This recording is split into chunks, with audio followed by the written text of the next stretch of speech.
Hello साथियों। भारतीय साक्षर अधिनियम 2023 धारा 58 और पुरानी भारतीय साक्षर अधिनियम जो कि अभी चल रही है 63 धारा में बढ़ने थे द्वितीयक साक्ष्य। सेकेंडरी एविडेंस में हम भाग 5 पढ़ चुके हैं, अब भाग 6 हम पढ़ने जा रहे हैं। तो जिन साथियों ने अभी तक हमारे पिछले वीडियो नहीं देखे हुए हैं तो पिछले वीडियो जरूर देखें, उसके बाद इस वीडियो को लास्ट तक जरूर देखें। जिन साथियों ने हमारा चैनल अभी तक सब्सक्राइब नहीं किया है, हमारे चैनल को सब्सक्राइब कर लें और बेल आइकन बटन दबाना ना भूलें। साथियों, कमेंट्स भी करते जाएं, जो भी सुधारने लायक चीज़ें होंगी हम सुधारेंगे। साथ ही साथ हमारे वीडियो को अधिक से अधिक ज़्यादा शेयर करें ताकि हमें भी मोटिवेशन मिल सके और हम और अच्छे से चीज़ें आपके सामने लेकर आएँ। साथियों, भाग 6 में हम पढ़ने जा रहे हैं किसी दस्तावेज की अंतर वस्तु का उस व्यक्ति द्वारा जिसने स्वयं उसे देखा है दिया हुआ मौखिक वृत्तांत। मतलब क्या है दिया हुआ, कैसा वृत्तांत? मौखिक वृत्तांत। यहाँ देखने से मतलब है पढ़ने से। ये जो लिखा हुआ है स्वयं उसे देखा है, देखा है का मतलब स्वयं उसने पढ़ा है। तो इसका मतलब क्या हुआ? किसी दस्तावेज की अंतर वस्तु का मतलब क्या हुआ? डॉक्यूमेंट के अंदर क्या है, दस्तावेज की अंतर वस्तु का उस व्यक्ति द्वारा, कोई भी डॉक्यूमेंट है उसके अंदर जो भी है, निष्पादन जो भी हुआ है, जो भी रिकॉर्ड है, जो भी चीजें हैं, उन सारे दस्तावेज की अंतर वस्तु को उस व्यक्ति द्वारा, एक ऐसे व्यक्ति जिसने उसे देखा है यानी जिसने देखा है, पढ़ा है, उसके द्वारा दिया गया मौखिक वृत्तांत सेकेंडरी एविडेंस कहलाएगा।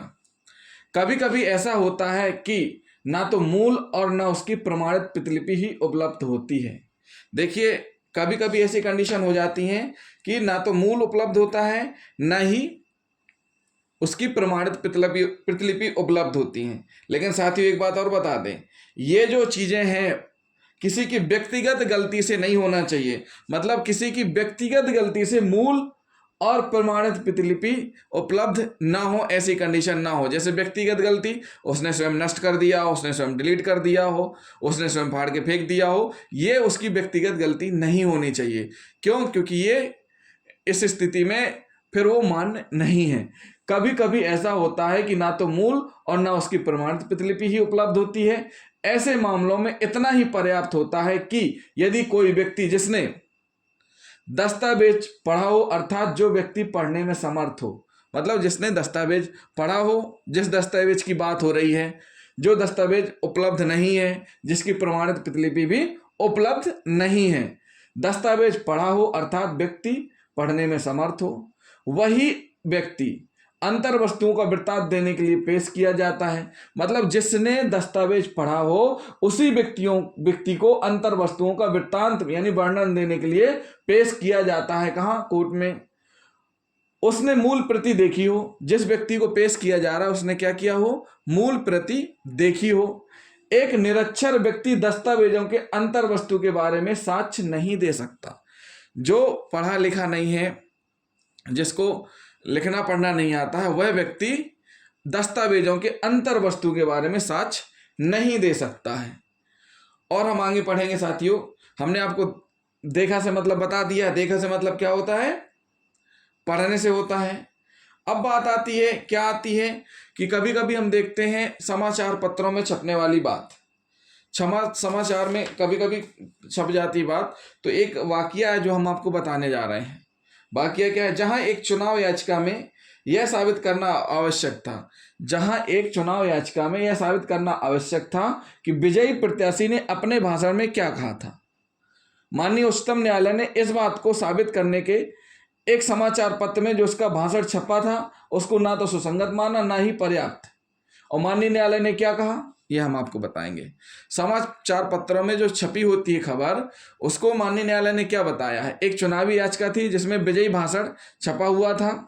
माननीय सुप्रीम कोर्ट ने इस बात को साबित करने के एक समाचार पत्र में उसका भाषण छपा था, उसको रिलेवेंट नहीं माना और ना ही उसको पर्याप्त माना है। माननीय न्यायालय ने कहा है कि जिस अखबार में यह खबर छपी थी, या तो संवाददाता न्यायालय के सामने आता और अपने साक्ष्य देता, क्या करता? या तो न्यायालय आता और अपने साक्ष्य देता। फिर दूसरी कंडीशन है क्या है? या फिर उसकी मौलिक रिपोर्ट यानी ओरिजिनल रिपोर्ट पेश की जाती। जो ओरिजिनल रिपोर्ट है वो पेश की जाती, तब रिलेवेंसी आती और तब पर्याप्त माना जाता। ऐसा माननीय न्यायालय ने कहा है।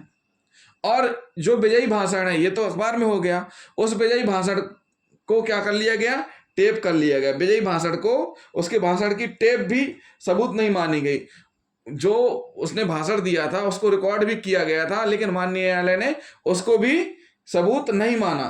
क्यों नहीं माना? क्योंकि याची को स्पष्टीकरण, जो याची था, क्योंकि याची कोई स्पष्टीकरण नहीं दे पा रहा था।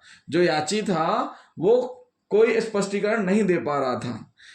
कैसा नहीं दे पा रहा था? कि जिस पुलिस अधिकारी ने वह टेप पेश की थी, उसने टेप क्यों और कैसे तैयार की थी।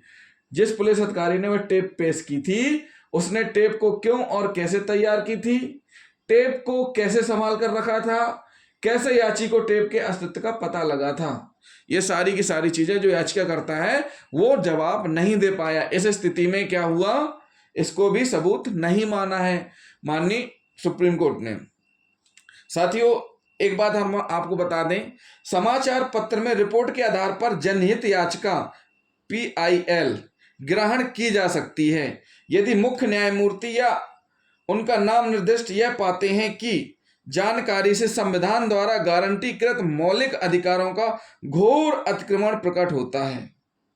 कब ग्रहण की जा सकती PIL? जब मौलिक अधिकारों का घोर अतिक्रमण प्रकट होता है। किसी ऐसे पक्षकार को राहत देने के लिए द्वितीय साक्ष्य द्वारा सबूत अज्ञात किया गया हो, मतलब जब किसी को फायदा पहुंचाने के लिए मूल को नष्ट किया गया हो, वास्तविक रूप से मूल पेश करने में असमर्थ है, तो अपनी व्यक्तिगत गलती से नहीं। किसी ऐसे पक्षकार को राहत देने के लिए द्वितीय साक्ष्य द्वारा सबूत अनुज्ञात किया गया हो जो वास्तविक रूप से मूल पेश करने में असमर्थ है। इसमें कहा गया है कि ऐसे पक्षकार को राहत देने के लिए द्वितीय साक्ष्य द्वारा सबूत अनुज्ञात कर दिया गया हो जो कि वास्तविक रूप से मूल पेश करने में असमर्थ है, अपनी व्यक्तिगत गलती से नहीं। लेकिन अगर व्यक्तिगत गलती से है तो वो फिर मान नहीं, अगर व्यक्तिगत गलती से नहीं है तो की कंडीशन अलग होती है। उदाहरण के लिए, प्रश्न निर्वाचन अभ्यर्थिनी हिंदू धर्म में उसकी आस्था की अभिपुष्टि करते हुए आर्य समाज द्वारा उसे निर्गत मूल प्रमाण पत्र पेश करने में समर्थ नहीं थी। उसके चाचा के पास रखा था जिनसे वह खो गया था, उसके पास प्रतिलिपि थी। उच्चतम न्यायालय ने कहा कि द्वितीय साक्ष्य पेश किए जाने का नामंजूर किया जाना उचित नहीं था। न्यायालय को यह अवश्य देखना चाहिए कि द्वितीय साक्ष्य जिसे वास्तव में पेश किया जाता है वह बुनियादी साक्ष्य से अधिप्रमाणित होता है कि वह मूल की सत्य प्रतिलिपि है। मतलब इसमें कहा गया है कि सीधी सी बात है, पक्षकार को लाभ पहुंचाने के नाम से ऐसी स्थिति न निर्मित की गई हो कि प्राइमरी और सेकेंडरी दोनों अवेलेबल ना हो। अगर व्यक्तिगत गलती से न नष्ट हुआ हो, अगर खो गया है, चोरी हो गया है, वो बात अलग होती है। इस मामले में हुआ क्या है कि उसके पास एक प्रतिलिपि थी। उच्चतम न्यायालय ने उससे कहा कि उच्चतम न्यायालय ने इस संबंध में कहा कि द्वितीय साक्ष्य पेश किए जाने को नामंजूर किया जाना उचित नहीं था। जो निचली जो विचारण न्यायालय या जहां पहले पेश किया गया जिन न्यायालय में, उनके द्वारा नामंजूर किया जाना उचित नहीं था। न्यायालय को अवश्य देखना चाहिए कि द्वितीयक साक्ष्य जिसे वास्तव में पेश किया जाता है वह बुनियादी साक्ष्य से अधिप्रमाणित होता है कि वह मूल की सत्य प्रतिलिपि है। नोटरी द्वारा प्रमाणित प्रतियों को पेश करने के लिए यह आवश्यक नहीं है कि नोटरी को पेश किया जाए।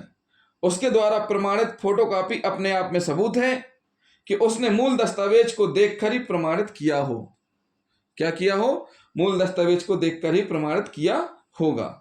तो साथियों, ये हुई क्या, भाग 6 और भाग 6 द्वितीय साक्ष्य अधिनियम में, जिसके अंतर्गत हमने पढ़ाया द्वितीय साक्ष्य के अंतर्गत कि किसी दस्तावेज की अंतर्वस्तु का उस व्यक्ति द्वारा जिसने स्वयं उसे देखा है दिया हुआ मौखिक वृत्तांत भी द्वितीय साक्ष्य माना जाएगा। लेकिन कब? जब ना तो मूल हो और ना उसकी प्रमाणित प्रतिलिपि हो, ना तो प्राइमरी हो ना ही उसकी प्रमाणित प्रतिलिपि उपलब्ध हो। ऐसे मामलों में इतना ही पर्याप्त है कि जिस व्यक्ति ने उस दस्तावेज को पढ़ा हो, पढ़ने में समर्थ हो, देखा हो, वो उसके बयान ही पर्याप्त माने जाते हैं।